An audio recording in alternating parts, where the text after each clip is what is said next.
Welcome back, ladies and gentlemen, to demo number 3. Last demo of the evening, I think. Yes. And I'm going to be super rude and eat my sushi and my beignet. No, I'm kidding. Yeah, I will. No, I'm going to take a couple bites. I'm going to do it. Sorry, guys. It's going to happen. So anyways, welcome back to Third Degree Glass Factory. Last demo of the day. Who's never been to Third Degree Glass Factory before? Raise your hands. Never? All right, so everybody's hung. So we're all repeat offenders, all of us? No, half 50-50. Okay, all right. Well, welcome back and welcome to your new obsession. We get addicted pretty easily here. So we've been making resurrection pieces all night. As you know, I'm going to say one more time in the evening, the flood really hit us hard. We got 3 feet of water in this entire building. If you haven't seen the videos online, they're pretty brutal, especially one video of all the pedestals behind you taking float and all of the glass crashing and falling, and it was a horrible video. So we are coming back up. We are staying afloat. We are not giving up. Yep. Up here, say what? Oh, there we go. Photos up there, monitor. Okay. So all the artists came that Thursday night, a good portion of us, and helped clean up. Okay. So a lot of all the pieces that were in the gallery got murdered, got killed. They were casualties of the flood. We found them in the street. We found them in the alley. We found them in the parking lot. I found them under the storage shelf in there, and it survived. I pulled it out. It didn't break. It was awesome. So anyways, after you leave here and see this awesome demonstration, if you choose to buy any glass, all that glass out there survived 3 feet water flood. It's kind of cool. I hope it's not going to happen again. So it's kind of like a marksmanship of survival for all those pieces out there. Anyways, nobody's really had a whole lot of time to make anything since the flood. Maybe there's a few new pieces out there, but probably not even 10%, probably not even 5%. So everything out there is a survivor. So buy some glass before you leave. These are all glass blowers in front of you. Some of them are full-time, some of them are part-time, some of them do it as a hobby, some do it just for fun, this is their sole income. When you're a glass blower, you're called a gaffer. So Jeremy Lampy is what we call a gaffer right now, G-A-F-F-E-R. He is the lead glass blower. And all these other folks around him are helping him out. They're his gaffer's assistants. So it's Jeremy's responsibility to kind of lead the show, kind of calmly, coolly direct all these other folks about what to do. We are very cool here at Third Degree Glass Studio, and we're all really nice folks. There are glass shops and glass studios where the lead gaffer is not a nice folk, and we call them a glass hole. They do exist. There are no glass holes here at Third Degree Glass Studio. For the most part, we all are very cool, calm, and chilled, and we work with each other in a very loving, caring, compassionate way. The most compassionate you can talk to your team, the better your piece is going to come out in the end. So what Jeremy just took there is a gather, and behind him is an electric furnace that's holding, I don't know, how many pounds, Addison? I don't know how many pounds it's holding. 300? It's holding a bunch of glass in there, 300 pounds, and it just lives in there all the time. So during the flood, the one on the left was the electric. The other big thing on the right is our gas furnace. Our gas furnace was on during the flood. It held strong for about 3 hours, and then about 3 hours after water impact, it died. And the glass that was being held in it, you may have seen on social media, it crystallized and cooled and chilled way too fast. You couldn't use it, had to throw it out. What? It's by the front door. Look at it on your way out. It's by the front door. The crucible. So it looks like a big ceramic bowl that holds all the glass. That's inside there behind Ethan right there. It's going to be a coffee table. There you go. So the electric mechanics over here on the right-hand side of that gas furnace, it took 3 hours. Eventually they failed and crapped out. That's all right. We're going to replace it. We're going to do some repairs, but in the meantime, we turned on the electric furnace on the left. So we're working out of the electric-powered furnace. The electric-powered furnace right over there is holding around 2,000-ish, 2,100 degrees. If you think when you turn on your oven, when you bake your pizza at about 375. So every time we open one of those doors, it's about 2,100-ish degrees slamming in your face. So you got to open the door, get what you got to get, and close the door. quickly. You don't want to just hold that door open. So every single time you dip into the furnace, you get a scoop of glass. It's called a gather. Here on the blowpipe, that's a punty, sorry. So we are working solid to start. So what Addison has in his hand here is called a punty, P-U-N-T-Y. That means it's solid. There's no hole. It's not a blowpipe. He can't blow through that. So we're starting solid work.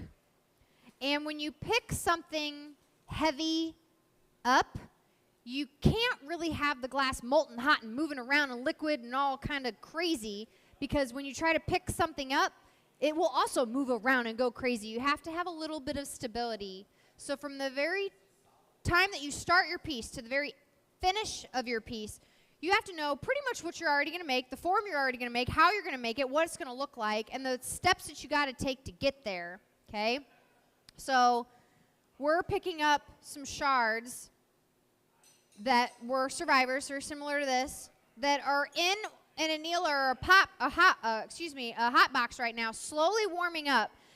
They can't come over here and just touch this super cold glass. It would crack. So if we're going to mess with glass, we have to preheat it slowly and gradually. So there's other pieces of glass over there that are slowly warming up. Jeremy is building a base to pick up those pieces. So if you think about it as a house, what he's making right now is essentially the foundation of the house. It has to be, right now you just saw he got it out of the furnace, and it's glowing. It's clear, okay? So this has color on it. We add color to glass. What he's working with right there is clear. Even though it looks orange, there's no color in there. When that cools down, it will be completely clear. Here are all the fun little shards that we've slowly preheated. What Chris is holding there is called a fork, and on the fork is a pastorelli plate. Ethan's coming over with another pastorelli plate. This is going to be a really crazy-ass piece. I'm excited. Are you excited? I know it's coming. You don't. This is going to be awesome. So as you're seeing this little dance, when you see a bunch of glass blowers in the glass studio, essentially, if they all know what's going on, they all know how to get there. And so they're all working in unison to kind of dance around each other, not run into each other, not burn each other, not drop whatever you're working on. So Ethan over here, skinny guy, Chris, hat with the beard, they are both simultaneously taking turns heating up this glass in the glory hole. Now, this glory hole is just a burner just on the right-hand side, just blasting flames inside of that drum right there. And that has to be hotter than where the glass is being held at. So remember, the glass is being held at around 2,100 something degrees. That glory hole inside there is maybe like 2,500, maybe like 2,600, maybe, give or take. It has to be hotter so that these boys can just go up, heat it, and it heats quickly. They're not standing there for hours roasting their face off. So right now we're just kind of doing a balancing act of taking turns, heating pieces up so that we can pick them up and play with them. Now, one of the things that should be really important to say is that if you notice, when glass heats up, the colors like red, orange, yellow, green, blue, purple is not what you're seeing. You're just kind of seeing like an orangey, yellow, weird. You don't see these colors until it cools down for 24 to 48 hours in an oven over there we called an annealer. I shouldn't have called it an oven. That's like a pet peeve. Sorry, Mike. I saw that face. Mike gave me a face. They're called annealers over there, and they slowly cool the piece down. They're all holding at 930 degrees. It's like our cold temperature over there. So when we're done with our piece, we put our pieces over there at 930 degrees, and it slowly cools it down.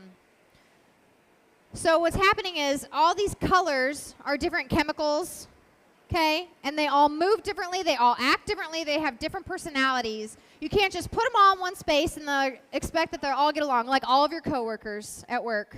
They don't all get along. You just have to accept it. So, not us. We all get along. we're pretty cool, though. So, slowly but surely, we're heating up these pieces. And if you have been paying attention, one by one, they're taking turns and they're squishing them together. They're trying to keep them as flat as possible. But but they're all shards from broken pieces that were previously blown, so they're not gonna be flat, but we're trying to get them as flat as possible so that when we roll them up and pick them up and heat them up and stretch them and blow them out, they have as minimal bubbles as possible. Every time you squeeze a bunch of broken shards together like that and then heat it up and just expect that they're all gonna be happy, there's little tiny microscopic air holes where all of those shards met and touched each other.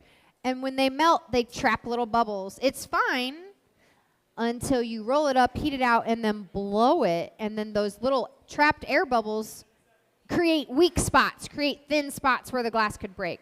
So we're trying to minimize that little side effect that could happen here. In the meantime, Jeremy is just building and building and building. Jeremy is a strong fella, ladies and gentlemen. I will tell you that many gathers on that punty is pretty heavy, very heavy. I wouldn't, 40 pounds-ish? Maybe like 20 pounds, but it feels like 40 because the fulcrum point is off. When you are trying to hold something that heavy on the end of a stick, it doesn't really feel as heavy, it feels heavier than it actually is because you're having to counterbalance your weight. You can think of something like a shovel. When you're shoveling, you can pick up your shovel pretty easy, but when you add dirt to the end of your shovel, it's a little bit more difficult to maneuver all that stuff around. So if you notice all these guys as they're moving around, their back right arm is kind of pushing down. It's kind of counterbalancing. When you're moving glass around that's bigger and heavier, you really have to be aware of your body posture. How do you hold yourself? How do you compose yourself? How do you move around the hot shop? There's little things that will hurt you and harm you.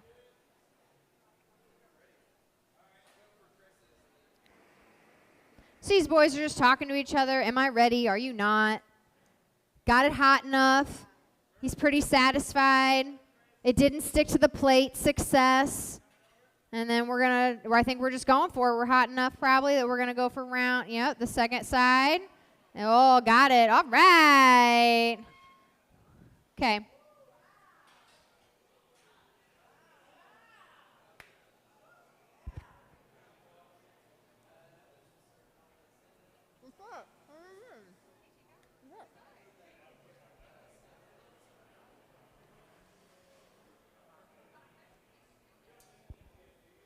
Sushi break. One moment.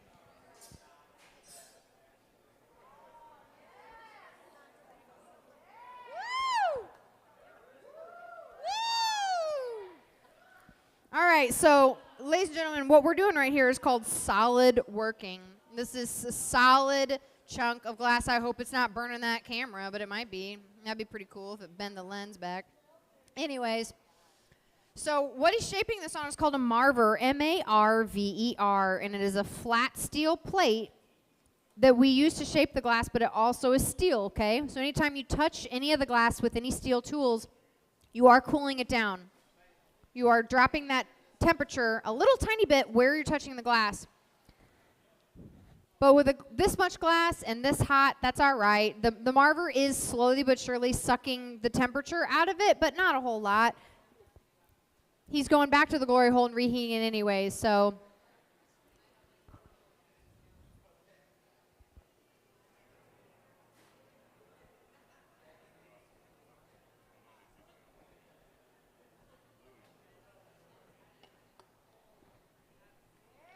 Woo!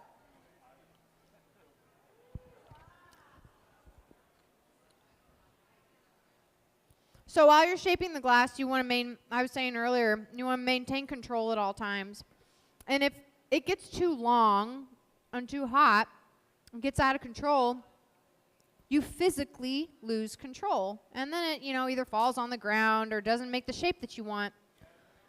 So you got to keep composure, you got to keep it together. So it's a fine dance, it's a fine balance of getting it super liquid hot so it moves around, it's all flopping around. And then tightening it up, which is what Jampy's doing right now. He's maintaining that nice egg-ish shape form. What is our end? Are we doing? We are making one of those sculptures that Jeremy makes. It's on the pedestal. Thank you, Jeremy. That would just take some water. Take a water break while you're out there.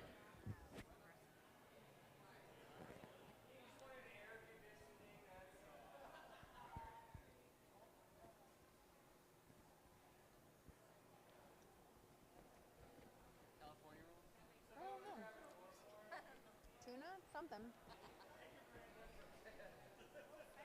Woo! So, I was saying earlier when I was talking that there's all kinds of artists out there. There's artists that make functional work, including bowls, cups, plates, things that people can actually use. The things that you find at Target that are made by machines. Okay? I'm just throwing that out there.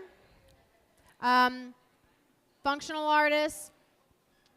Jeremy enjoys conceptual art, so he makes sculptural pieces that make people think. He installs them in spaces and has shows. So that blue thing is our end goal. He's had a few shows where he takes all these pieces and they're different shapes and then he hangs them from these other metal hooks, and it's a whole kind of experience. And I think that when you are an artist, as you get older and older, it's not so much about the experience for other people, so much the experience for yourself. You are creating something in your head and you don't even know why, but it's just happening. So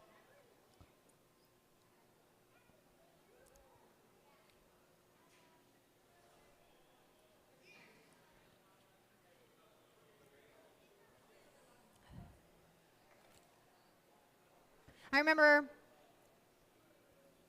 a long time ago, so when you're glass blowing, we buy all these tools. These tools over here are steel tools that we can buy at a few different online folks. Some of us know personal folks that are really good at welding, and they may make custom tools. We use fruit wood. Fruit wood's really dense, and so it doesn't catch on fire very quickly. And so that's how we're allowed to shape it with these wooden paddles that you're seeing and all kinds of stuff. But what you can also do is make your own tools. You can get crafty, and when you want to do certain stuff, you can make certain stuff that gets you to the goal that you want. So that's what Jeremy has next to this marble table on this little step here. Maybe some of you can't all see, but they're huge steel hooks that Jeremy's made to pull and create his pieces. So we're going to use those in a second. They're just hanging out down there. Right now, what Jeremy is working on is called a jack line. So the main tool that we use on the bench is called the jacks, and you'll see him pick them up in a second. They look like big steel tongs. So as we're making pieces, we have to neck down a portion of the piece so that we can break it off and do something else with it or move it or turn it or whatever. And so to get it from one pipe to another, one punty to another, a punty to a blowpipe to a punty, either or, you have to make a jack line. You have to neck the glass down, get it narrower so that you can actually break it off. So Jeremy was being a little creative here and using the edge of the marber. He was using the edge of the marver table and putting like an indentation line so that we can start our jack line. The next tool are corks. These are little cork paddles here. Really going after it, squishing it up.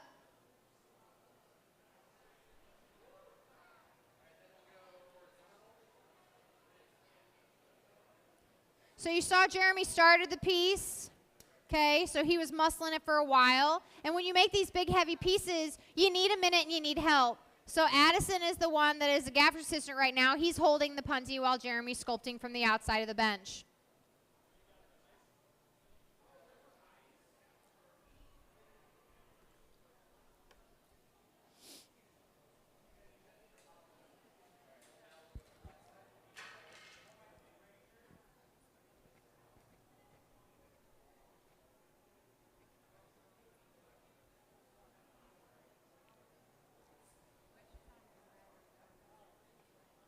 So that glass is not chilly, folks. That's toasty.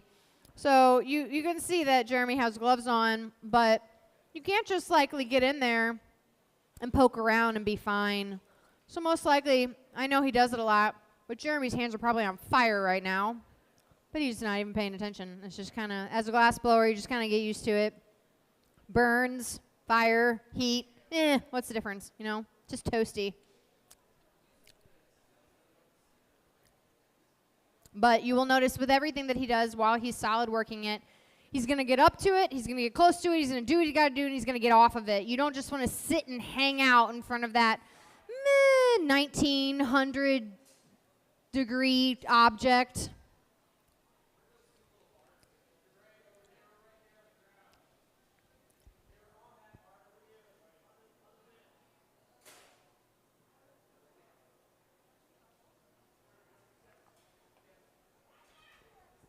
So when you're the lead gaffer, you're kind of navigating what's going on. You're kind of telling people what you need. You're trying to do stuff yourself, but you're also delegating. So not only is he thinking about his design, thinking about his conception, he's also thinking about the form and the shape and how to get there and how to do it, how to talk to the glass and what the glass needs. On top of all that, he's micromanaging 1, 2, 3, 4, 5 people, which if anybody's ever micromanaged people, you know how that is. That's great. That's fun. So lot of things happening here. Toasty hand. Toasty hand. A little toasty.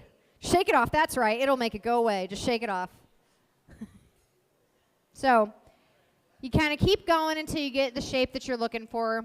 Again, ladies and gentlemen, this is not glass blowing. This is hot sculpting. So we had 2 previous demos of actual blowing on a blowpipe.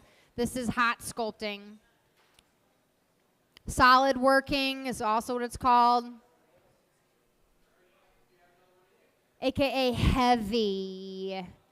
You do that for a while and it's fine, but if you want to, Ethan, if you can grab a door, that'd be awesome. Thank you so much, Ethan. I appreciate you.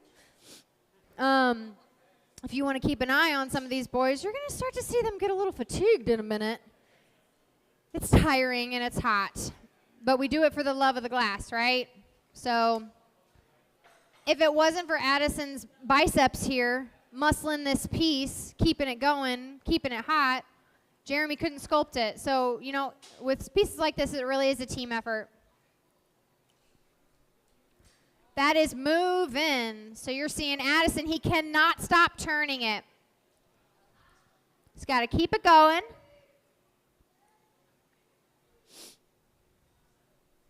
You see, as it's hot, it kind of falls, right? And so when you're working with certain shapes, you hold the piece on its vertical axis so that it can only go up or down instead of twist around and turn around. We want to keep it flat. So if Addison were to just keep turning right and just not stop turning right and keep heating it and keep turning it only right, eventually that piece is going to twist up like a little ice cream cone. Centrifugal force is an amazing thing. So you can see Addison's turning it one way, and then he's turning it back the other way, and then he's turning it the other way, and he's turning it back the other way. And that's counteracting that centrifugal force happening, trying to keep the piece as, it's not 2D, but you see what I'm saying, flat as possible.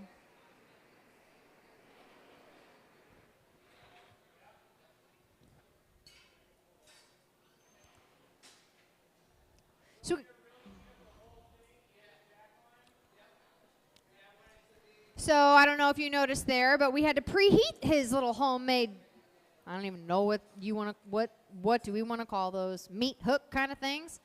He had to preheat them. You can't just touch glass with cold steel. It will shock it. It will potentially put a microscopic little baby crack where you touched it. So he's toasting it up.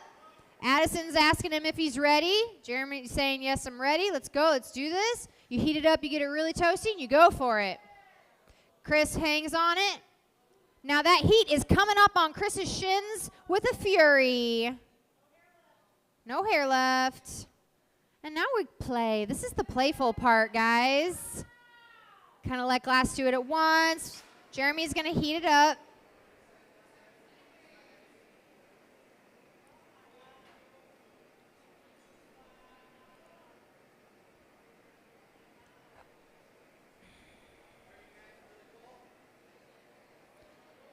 And now he just told him to put some muscle on it. So you start pulling, and you're like, okay, it moved a little bit, but it's getting thinner and thinner and thinner, and he's still heating it. So it can start to move a lot easier when it's thinner as opposed to a big chunky piece. So it's cooling off, it's stiffing up, it's cooling off, it's stiffing up, and it's stopping moving. We got the different colors on there, all kinds of different colors. So it's kind of moving around differently, it's doing what it wants to do.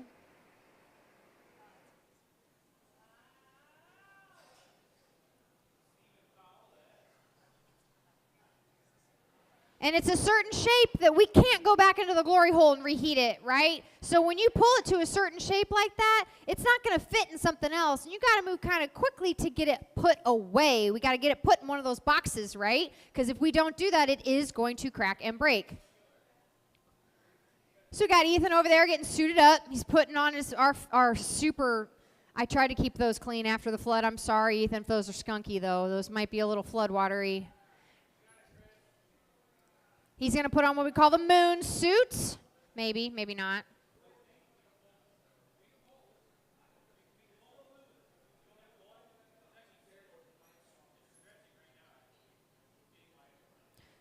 So we're all kind of communicating like, what do we do now? Like, is it moving how we want to move?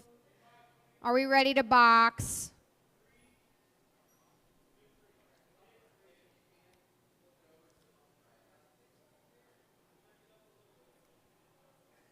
So even though it's been a little bit, that is some thick glass. So we don't have to move as fast. I mean, we still have to kind of move swiftly, but not. So it takes a while for that to cool down, as opposed to a blown piece that's much thinner. Gonna add some shock waves to it, touching it with the cold steel. Oh, did not survive. Now that right there, ladies and gentlemen, is the reality of glass blowing. You work super hard. You put a lot of muscle in, and it just breaks on you. That's life. But good job. Valid effort.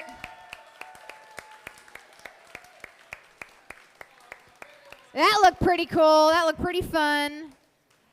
Everybody, thank you so much for coming to Third Degree Glass Factory tonight. Can you give yourselves a round of applause? We appreciate you so much here. Thank you so much. I'm not sure if there's fire spinners still spinning, but you can grab a couple drinks, walk the gallery, support some artists, buy some glass. And we are here every third Friday doing demos, having fun. We'll see you next time.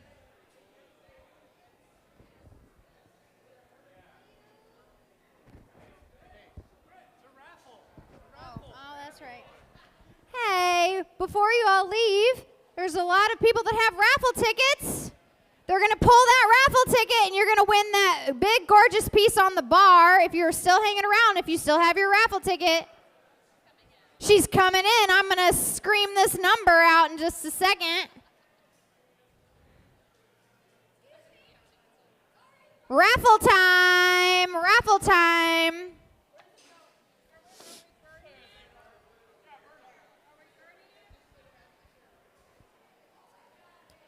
Wait, before you go home, sorry guys, I sent you all away, but there's still fun stuff to do.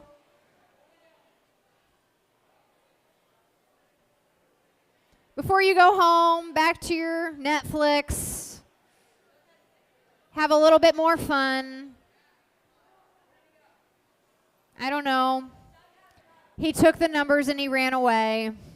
He's coming back. Oh, they're right in front of my face. Are these them? Okay. All right. Here we go. Here we go. Here we go. Here we go. Here we go. You have to be here and present to win, by the way, right? Correct? Yes. Okay. You can't be at home live streaming.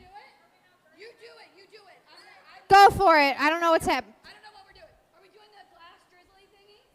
We did not do it last time because I don't know what they're talking about. Sorry, guys. I missed last month. I don't know what they're talking about. they drizzled glass on. On the... I don't know. Go. Okay. I spill these on the ground and then what? Okay, all right, here we go. All right. She's going to drizzle something. Yeah, they drizzle, and I don't know how the hell this happened. I'm not sure. Just a little display fun here for you. Ah, the Survivor. So the Survivor ticket. That's actually kind of cool. That's way cooler than me just pulling it out of the jar.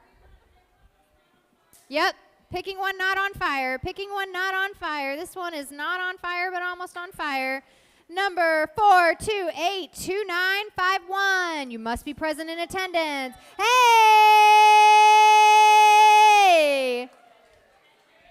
So just how you saw things get picked up today, that's how this was made. And if you want to pick this, this is heavy. You get to take this home. Congratulations. Enjoy it. Enjoy it. Do you need help? Are you good? Thank you so much for coming to Third Degree Glass Factory, ladies and gentlemen. Everybody drive safe. Take care. Buy some glass before you head out, and we will see you next month.